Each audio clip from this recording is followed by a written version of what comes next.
कि ईबीएस में किसी अच्छे गृह कार्य को मुख्यतः किस पर केंद्रित होना चाहिए। एक अच्छे गृह कार्य को मुख्यतः किस पर केंद्रित होना चाहिए आपको बताना है।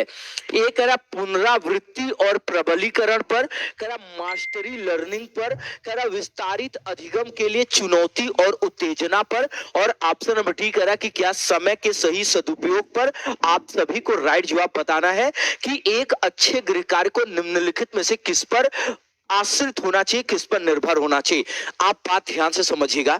देखिए, हम बालक को गृह कार्य अर्थात होमवर्क जब देते हैं तो हमारा उद्देश्य होता है कि बालक अपने परिवेश का क्या करे, बालक अपने परिवेश का अवलोकन करे। बालक के द्वारा अपने परिवेश का क्या किया जाए, तो आप सीधा सा जवाब दोगे कि बालक अपने परिवेश का क्या करे, अवलोकन। अब अवलोकन का मतलब क्या होता है, आप ध्यान दीजिएगा कि ध्यान से देखना क्या होता है। अवलोकन का मतलब होता है ध्यान से क्या करना, देखना। जब आप किसी भी व्यक्ति को ध्यान से देखोगे, आप जब किसी भी चीज को गुणों दोषों के आधार पर जब आप देखेंगे, तो बताइए जो आप जानते हैं उसमें विस्तार होगा, हाँ या ना। तो आप कहोगे कि हाँ, विस्तारित अधिगम के लिए चुनौती और उत्तेजना, ये सारी चीजों का विकास होगा। देखिए, पुनरावृत्ति और प्रबलीकरण क्यों नहीं होगा।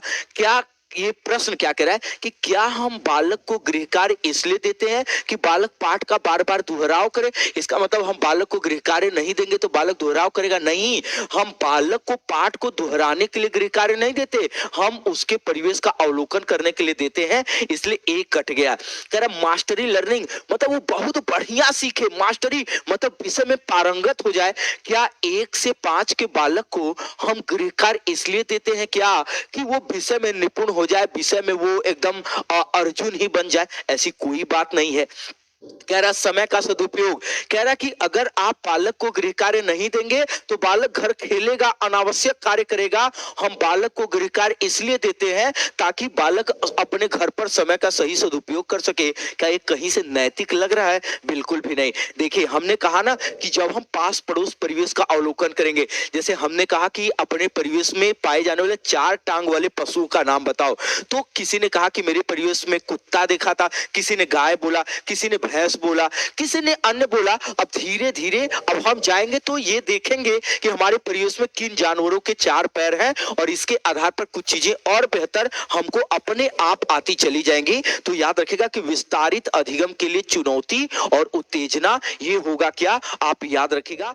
एक अच्छे गृह कार्य को मुख्यतः विस्तारित अधिगम और चुनौती और उत्तेजना पर निर्भर होना चाहिए। आइए सेशन का